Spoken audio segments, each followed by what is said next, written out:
Muy buena noche, familia amada, ¿cómo están? Dios les bendiga.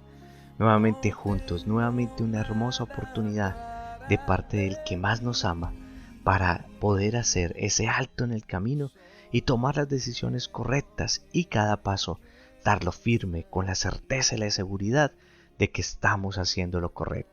Hoy quiero basarme acerca de ese manual de vida maravilloso que nos dejó nuestro Dios y basarme en 2 Corintios 12, del 7 al 10, que dice lo siguiente: y para que la grandeza de las revelaciones no me exalten desmedidamente, me fue dado un aguijón en la carne, un mensajero de Satanás que me abofeteé, para que no me enaltezca de sobremanera, respecto a lo cual 3 veces he rogado al Señor que lo quite de mí, y me ha dicho: bástate en mi gracia, porque mi poder se perfecciona en la debilidad.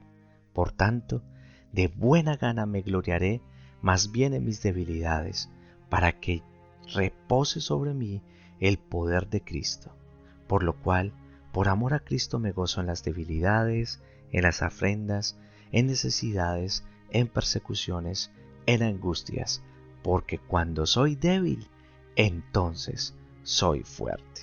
Lo primero que podemos ver acá es que Él nos está hablando que ese aguijón que tiene Pablo en la carne, esa debilidad que todo el tiempo le está dañando, esa debilidad que puede empezar por un pensamiento, esa debilidad que empieza a colocar y empieza a darte cuenta que por más que luchas contra eso, no puedes. Podemos ver quién la está colocando. En el caso de Pablo, era el propio enemigo quien le estaba colocando esa situación. Pero no importa, porque aquí nos está hablando Dios, que si Dios se fortalece en la debilidad y Él está permitiendo que esa debilidad salga, no importa quién la envíe, no importa lo que está sucediendo, porque eso significa que Dios va a utilizar lo que nos están haciendo para fortaleza. Tal vez en este momento tú puedas preguntarte cómo puede Dios utilizar esto que me está pasando y transformarlo. Él está utilizando esa debilidad para formar tu carácter, para hacer cosas impresionantes y maravillosas. Por ejemplo, a José. Quisieron sus hermanos, primero que todo, lo tomaron y lo quisieron meter en un hueco. Dios escogió qué hueco. Después dijeron: metámoslo, vendámoslo. Dios escogió a quién venderlo. Después dijeron: vamos a meterlo en una prisión.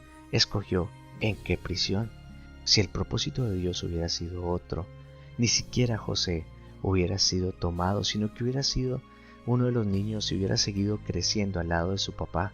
Pero Dios tenía un propósito y utilizó eso que querían hacer daño. Querían utilizar ese aguijón para poder llevarlo a la perfección de convertirse en el segundo al mando de todo un reino. Y no solo para salvarlo a él y a su familia, sino a todo un pueblo. Asimismo, las cosas que suceden en nuestras vidas, Dios le dará la vuelta para utilizarlo como propósito para llevarnos a esa maravillosa respuesta que tanto anhelamos. Pablo era un hombre de gran unción y del poder de Dios. Tenía todo lo necesario para ser exitoso, pero los ataques del enemigo en su caminar con Cristo iban incrementándose cada día. En él se cumplía el versículo que dice: muchas son las aflicciones del justo, pero de todas ellas le librará el Señor. Todos los ataques fueron profetizados por el Señor antes de su partida en Mateo 19, de modo que el apóstol sabía que sería perseguido por la causa de Cristo. Pero más que eso, tenía la seguridad de que el Señor lo guardaría. Aún así, en un momento de deceleración, Pablo comienza a orar pidiéndole a Dios que lo libre de la posición que no le permite avanzar. Pero Dios le responde que el aguijón no sería quitado al decirle: bástate en mi gracia, porque mi poder se perfecciona en la debilidad. Lo que Dios quería darle a entender a Pablo en ese momento, y que se aplica a cada uno de nosotros hoy, es que debemos dejar de pelear en nuestras propias fuerzas para que Dios entre en acción. Cuando somos débiles es cuando su poder entra en acción. La insuficiencia humana es el escenario perfecto para la omnipotencia divina. Si nuestro problema puede ser resuelto humanamente, no es necesario el poder de Dios. Él entra en escena cuando se ha agotado todas las esperanzas, cuando reconocemos nuestra fragilidad e incapacidad. Existe una unción que no nace sino por el dolor o el abandono. Cuando el profeta llegó a donde la viuda de Sarepta, cuando estaba sola y sin recursos, preparándose para morir, y fue ahí donde recibió el mayor de sus milagros. Una vasija fue llena y no faltó aceite ni harina en su casa por mucho tiempo. El aceite aquí representado simboliza el tipo de unción de la que hablamos. Ese tipo de unción que llega cuando abandonas tus fuerzas, cuando caes de rodillas con lágrimas en los ojos y dices, ya no puedo más, ya no sé qué hacer, ayúdame Dios mío. Así como esa viuda dio lo poquito que le quedaba, así como esa viuda dio lo último en sus fuerzas, Dios a veces te pide, dame eso último que te queda en tu matrimonio de fuerzas, de amor hacia tu cónyuge, ese poquito de fe que te queda, ese poquito de fuerzas, ese poquito que te queda, dámelo a mí y yo lo convertiré en algo que no va a faltar y no va a escasear. El apóstol Pablo nos invita a gozarnos en medio de las tribulaciones, porque tenía más que comprobado que Dios se glorifica en nuestras debilidades y que las aflicciones nos enseñan el poder de Dios, nos producen paciencia, humildad y fortalecen nuestro carácter, mientras damos testimonio al mundo de su poder y de su misericordia. Recuerda esto, cuando recurrir a Dios es el único recurso que te queda, comprendes que era lo único que necesitabas.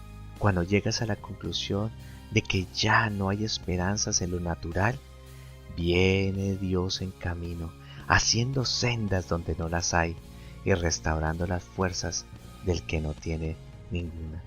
En otras palabras, la Escritura nos dice que cuando somos débiles, si tenemos realmente a Jesucristo en nuestro corazón, seremos fuertes. Miren, yo lo he vivido muchas veces, porque yo también soy débil. Incluso cuando más vulnerable me siento, Dios toma control y hace evidente su poder en todas circunstancias. El Señor no busca personas fuertes, sino personas que le crean, aún en medio de su debilidad.